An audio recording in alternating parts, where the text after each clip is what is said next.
ഇന്നത്തെ വീഡിയോ ഞാൻ എൻ്റെ സിസ്റ്ററിൻ്റെ വീട്ടിൽ പോയപ്പോൾ ഞാനൊരു മുട്ടക്കറി ഉണ്ടാക്കി കൊടുത്തിട്ടുണ്ടായിരുന്നു.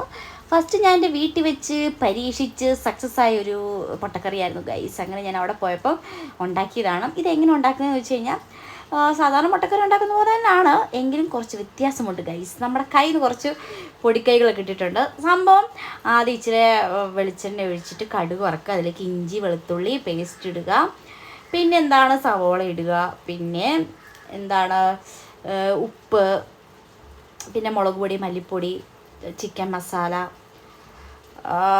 ഗരം മസാല ഇത്ര ഇടുക.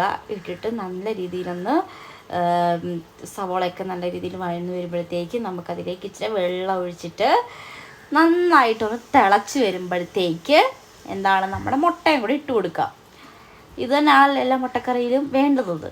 പക്ഷെ ഞാൻ എന്ത് ചെയ്യുന്നറിയാവോ, ഈ ഉള്ളി ഇടുന്ന സമയത്ത് ഇച്ചിരി നല്ല പെട്ടെന്ന് വഴലാൻ വേണ്ടി ഇച്ചിരി സോഡാപ്പൊടി ഇടും, ശകലം. അപ്പം നല്ല ഈ ഉള്ളിയെല്ലാം കൂടെ നന്നായിട്ട് അങ്ങ് എന്താ പറയുക അലുത്ത് ഇങ്ങനെ നല്ല സുഖമായിട്ട് കിടക്കും. സാധാരണ മുട്ടക്കറിക്കകത്തൊക്കെ ഇങ്ങനെ സവളയൊക്കെ വലുതായിട്ട് കിടക്കില്ല, അപ്പോൾ നമുക്കൊരു ടേസ്റ്റ് ഉണ്ടാവില്ല. എനിക്ക് ഭയങ്കര ഇഷ്ടമല്ല അങ്ങനെ ഇതായിട്ടൊക്കെ കിടക്കുന്നത്. ഇതാവുമ്പം നല്ല എന്താ പറയുക പേസ്റ്റ് പോലെ അങ്ങാവും. അത് കഴിഞ്ഞിട്ട് നമ്മൾ നല്ല രീതിയിൽ മുട്ടയൊക്കെ ഒന്ന് തിളച്ച് വരുമ്പോഴത്തേക്ക് എന്താണ് അതിലേക്ക് നമുക്ക് കുറച്ച് കാഷ്നട്ട് ഇങ്ങനെ അരച്ച് നമുക്ക് പേസ്റ്റാക്കി നമുക്കതിലേക്ക് ചേർത്ത് കൊടുക്കാം. എൻ്റെ മക്കളെ എന്താ ടേസ്റ്റ് എന്നറിയാമോ, എനിക്ക് ഭയങ്കരമായിട്ട് ഇഷ്ടപ്പെട്ടു. ഇതിങ്ങനെ ഈ എന്താ പറയുക കാഷ്നട്ട് ചേർക്കേണ്ട കാര്യം എനിക്ക് സത്യം പറഞ്ഞാൽ അറിയത്തുണ്ടായിരുന്നില്ല. ഞങ്ങളുടെ വീട് തൊട്ടപ്പുറത്തെ വീട്ടിലെ ചേച്ചിയാണ് എന്നോട് പറഞ്ഞത് ഇങ്ങനെ ക്യാഷു ഇതുപോലെ കുറച്ച് വെള്ളത്തിൽ ഒരു 10-20 ക്യാഷു അരച്ചിട്ട് മുട്ടക്കറിക്കാണെങ്കിലും ചിക്കൻ കറിക്കാണെങ്കിലും ടേസ്റ്റ് ഇങ്ങനെ അരച്ച് ചേർത്ത് കഴിഞ്ഞാൽ ടേസ്റ്റ് ഭയങ്കരമായിരിക്കുമെന്ന്. അങ്ങനെ ഞാൻ ഫസ്റ്റ് പരീക്ഷിച്ചു, അമ്മയ്ക്ക് ഭയങ്കരമായിട്ട് ഇഷ്ടപ്പെട്ടു. അങ്ങനെയാണ് ഞാൻ എൻ്റെ സിസ്റ്ററിൻ്റെ വീട്ടിൽ വന്നപ്പം ഇവിടെ ഉണ്ടാക്കി കൊടുക്കാമെന്ന് വിചാരിച്ചത്. പിന്നെ ലാസ്റ്റ് നമുക്ക് തിളച്ച് വരുമ്പോഴത്തേക്ക് കുറച്ച് കരിയാപ്പില അല്ലെങ്കിൽ ഈ മല്ലിയില വേണമെങ്കിൽ മല്ലിയില ചേർത്ത് കൊടുക്കാം. എന്താണെങ്കിലും സംഭവം പൊളിയായിരുന്നു കേട്ടോ.